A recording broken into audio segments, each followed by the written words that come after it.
Okay, अब हम लोग नेक्स्ट 2019 के PYQs डिस्कस करेंगे, chapter number 14 proof of mathematical statement के। तो जिस तरह से 2018 में हमारा मार्किंग स्कीम था, 1 मार्क का एक क्वेश्चन था और 3 मार्क का एक क्वेश्चन था, सेम वही 2019 में भी मार्किंग स्कीम है, 2020 में भी वही है। ठीक है, तो मार्किंग स्कीम में कोई बदलाव नहीं है। 1 मार्क के जो क्वेश्चन होते हैं वो या तो फिल इन द ब्लैंक में दिखेंगे या ट्रू फॉल्स में, और 3 मार्क का जो क्वेश्चन है वो आपको आपके बोर्ड पेपर में क्वेश्चन नंबर 7 से लेकर 10 के बीच में दिखेगा, क्योंकि 7 to 10 3 मार्क्स के क्वेश्चन होते हैं। ठीक है, तो चलिए इसमें 2019 पे जो है फिल इन द ब्लैंक के 1 मार्क के क्वेश्चन आए हैं, ये आपके सामने लिखे हुए हैं, इनको आपको नोट करना है और ध्यान से बनाना है। देखिए पहला क्वेश्चन है, the square of even number is always. किसी इवन नंबर का स्क्वायर करने से क्या आता है? जैसे हमने एक इवन नंबर लिया 2, इसका स्क्वायर कर दिए, कितना आ गया? ये भी कैसा नंबर है? इवन। हमने एक इवन नंबर लिया 4, इसका स्क्वायर किए 16, ये भी कैसा आ गया? तो किसी भी इवन नंबर का स्क्वायर क्या हो जाता है? इवन ही होता है। So this is our answer, even. ठीक है, सेकंड क्वेश्चन लेते हैं, the combination of rational and irrational number is called. Rational number और इररेशनल नंबर के कॉम्बिनेशन को क्या बोलेंगे? देखिए एक रैशनल नंबर हमने लिया 3/2, P/Q की लैंग्वेज में जिस नंबर को लिख लेंगे वो कैसा नंबर हो गया? ये कैसा नंबर है?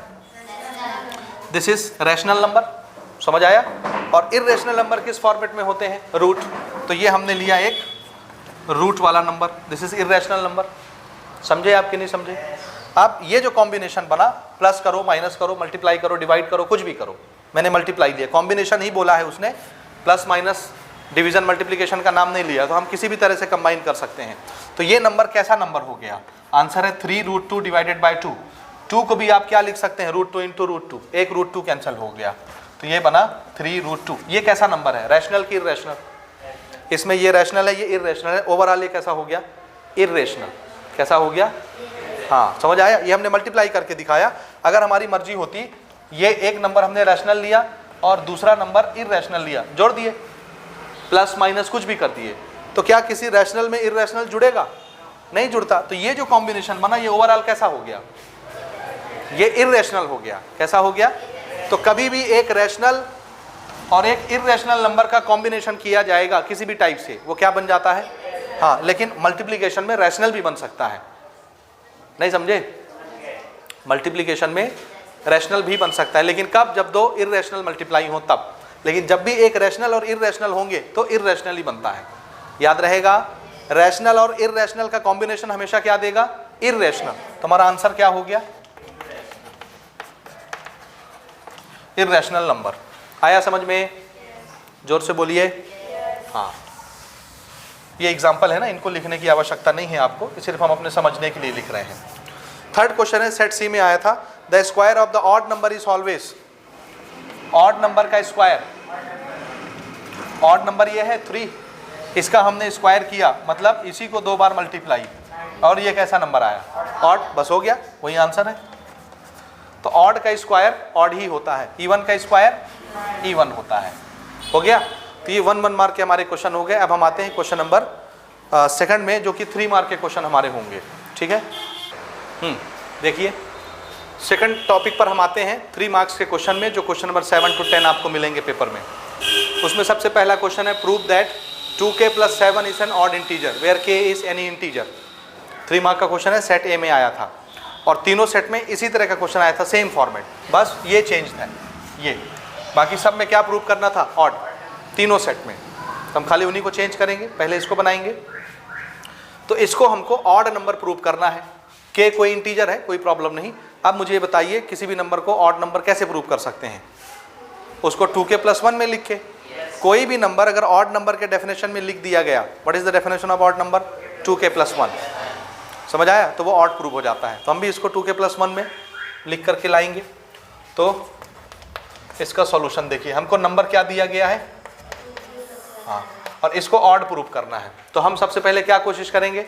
इसको 2k + 1 की लैंग्वेज में ले आए। तो हमको 1 चाहिए लास्ट में, ये 7 है, क्या इसको मैं 1 ब्रेक कर सकता हूँ? इसमें क्या लिख सकते हैं? -6, 6 + 1। ठीक है, okay, this could be written as 2k+, इसको तोड़ना है, ताकि 1 दिखने लगे हमको, है ना। अब इन दोनों नंबरों में हमको कुछ कॉमन चाहिए। क्या कॉमन चाहिए? 2, ताकि 2 इंटू कोई इंटीजर हो और साथ में 1 दिखे प्लस में। तो यहाँ से 2 कॉमन ले लिए, क्या बचा? और यहाँ 3 और ये 1। अब k कोई इंटीजर है,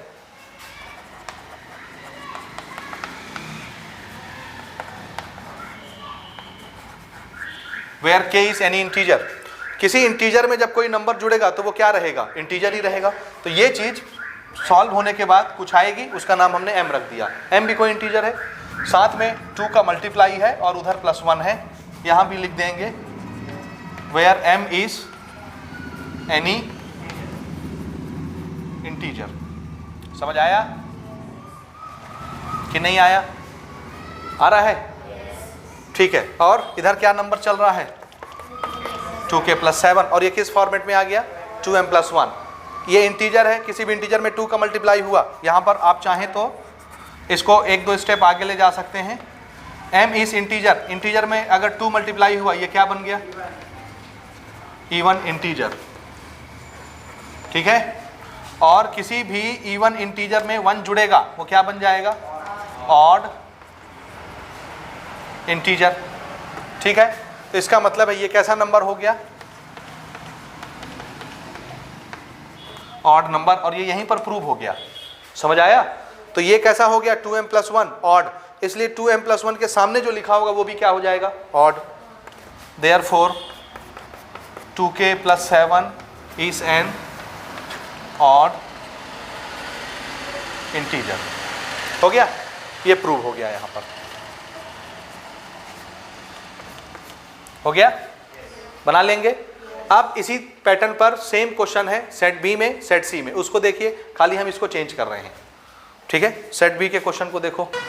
हाँ जी, नेक्स्ट हम आते हैं सेकंड क्वेश्चन में। सेट बी में आया था prove that 6n + 13 is an odd integer where n is an integer. Same question same pattern पर बनेगा। तो 6n + 13 है, यहाँ हमको क्या निकालना है? 1। तो इसको क्या लिखेंगे? 6n + 12 + 1, 12 और 1 13 हो जाएगा। तो ये 1 हमको निकालना था। ये n जो है वो क्या है? n is an integer. अब यहाँ से हम क्या कॉमन निकालेंगे? 2। तो यहाँ हमने 2 कॉमन निकाला। बताओ यहाँ क्या बचा? 3n प्लस, इसमें से भी 2 कॉमन निकला तो 6, और ये +1 दिख रहा है। अब n कोई इंटीजर था, इंटीजर में 3 मल्टीप्लाई होगा, ये इंटीजर ही रहेगा। उस इंटीजर में 6 प्लस होगा, इंटीजर ही रहेगा। तो ये चीज़, इसको हमने क्या लिख दी? m। क्या लिख दिया? m लिख दिया। और m क्या है? इंटीजर। m के जो मर्जी वो लिख लो, m लिखा है तो मैं m ही लिख लेता हूँ, जैसे इसके पहले हमने बनाया। तो इस पूरे चीज़ को सॉल्व करके हमने क्या लिख दिया? m, where m is any integer. समझ रहे हो? m is any integer. फिर से यहाँ हम क्या बताएंगे? देखिए यहाँ क्या चल रहा है ये। सो 2m + 1 किसका डेफिनेशन है? Odd number. यहाँ आप अलग अलग भी बता सकते हैं कि 2m इवन नंबर है, उसमें 1 जुड़ा ऑड हो गया। तो ये चीज़ अगर ऑड हो गई तो उसके सामने जो चीज़ लिखी होगी वो भी क्या हो जाएगी? Odd. 6n + 13 is odd integer. Prove हो गया? समझ आ गया? ठीक। सेट सी के क्वेश्चन को देखिए, बिल्कुल इसी तरह है। हाँ जी, थर्ड क्वेश्चन पर आते हैं। सेट सी में पूछा गया था prove that 4m + 9 is an odd integer where m is an integer. Same pattern पर है। तो ये 9 को क्या बनाना है? 1। तो इसको कैसे ब्रेक करोगे? 4m + 9 को क्या लिख लेंगे? 8 + 1, ताकि ये दिखने लगे और बताएंगे ये m क्या है? कोई इंटीजर है, ठीक है। अब यहाँ से कॉमन क्या निकलेगा इन दोनों में से? 2। तो यहाँ क्या बचेगा? 2m + 4 और ये 1 अलग से। अब m कोई इंटीजर है, 2 का मल्टीप्लाई होकर इंटीजर ही रहेगा, उसमें 4 जुड़ जाएगा तो भी इंटीजर ही रहेगा। इस इंटीजर का सॉल्व करके हमने सॉल्यूशन का नाम लिख दिया k। क्या नाम लिख दिया? जो मर्जी आप वो लिख सकते हैं, ABCD कुछ भी। अब ये जो चीज़ बनी, ये किस चीज़ का डेफिनेशन है? ऑड नंबर का। इसलिए इसके सामने जो नंबर चल रहा होगा वो भी क्या बन जाएगी? ऑड। अब आप चाहें तो अलग अलग बता सकते हैं, जैसे k कोई इंटीजर है तो 2k क्या होगा? 2 से मल्टीप्लाई होके इवन, और जैसे ही उसमें 1 जुड़ेगा वो क्या बन जाएगा? ऑड। इसलिए ये जो नंबर है ऑड नंबर हो गया। प्रूव हो गया। तो 2019 के सारे क्वेश्चन हमने कर लिए। अब हम बढ़ेंगे 2020 की तरफ, जिसमें सेम पैटर्न आया है, सेम मार्किंग स्कीम। ठीक है जी? ठीक, नोट करें इसको।